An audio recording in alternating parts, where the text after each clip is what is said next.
पंजाब की धरती पर, जहां आज सरस्वती और सिंधु की पुरानी नदियां कभी बहती थीं, वहीं रेत और पत्थरों के नीचे दबी पड़ी है एक सभ्यता की पहली सांसें। ये है हड़प्पा, सभ्यता का जन्म स्थान, जहां इंसान ने पहली बार सीखा कैसे मिट्टी को नगर बनाया जाता है। सन 1921 एक अंग्रेज पुरातत्वविद डे रैमसे सहर इस धरती पर खुदाई कर रहे थे।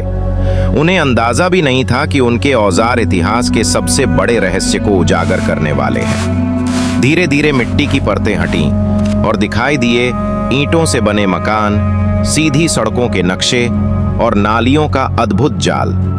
ये कोई साधारण गांव नहीं था, ये तो एक संगठित शहर था।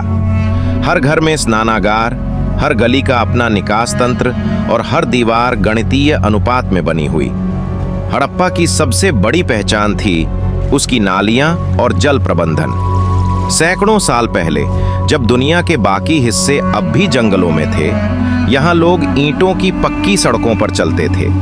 ढकी हुई नालियों में पानी बहता था और शहर का हर कोना नियोजित था। यहाँ के लोग व्यापारी थे। मेसोपोटामिया तक उनका व्यापार चलता था।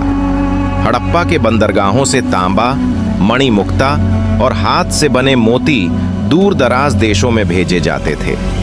उनके पास थी एक लिपि जो आज भी एक रहस्य है। छोटे छोटे मोहरों पर उकेरे चिन्ह जो शायद उनके देवता, जाति या व्यापार को दर्शाते थे। पर हर कहानी की तरह इस महान सभ्यता का भी एक अंत आया। लगभग 4000 साल पहले नदियां सूखने लगी, जल स्रोत बदल गए और धरती ने करवट ली। शहर सूने हो गए। घरों में अधूरी मिट्टी के बर्तन, अधपके अनाज और अधूरे सपने रह गए। किसी ने युद्ध की बात की, किसी ने प्राकृतिक आपदा की, लेकिन सच्चाई आज भी रेत की तहों में छिपी है।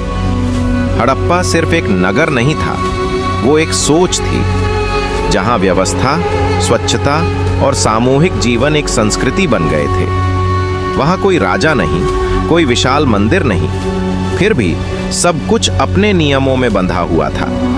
एक सुसंगठित समाज जो बिना ताज के भी महान था। आज जब हम आधुनिक शहर बनाते हैं, सीवेज सिस्टम, ड्रेनेज और टाउन प्लानिंग की बात करते हैं, तो शायद हमें याद रखना चाहिए, ये सब कुछ यहीं से शुरू हुआ था।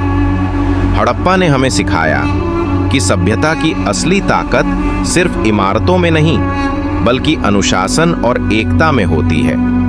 और इसलिए जब भी हम किसी पुराने खंडहर को देखते हैं, किसी पुरानी ईंट को छूते हैं, तो हमें महसूस होता है वो अब भी कुछ कह रही है। ये मिट्टी, ये सभ्यता, ये इतिहास अब भी जिंदा है हमारे भीतर।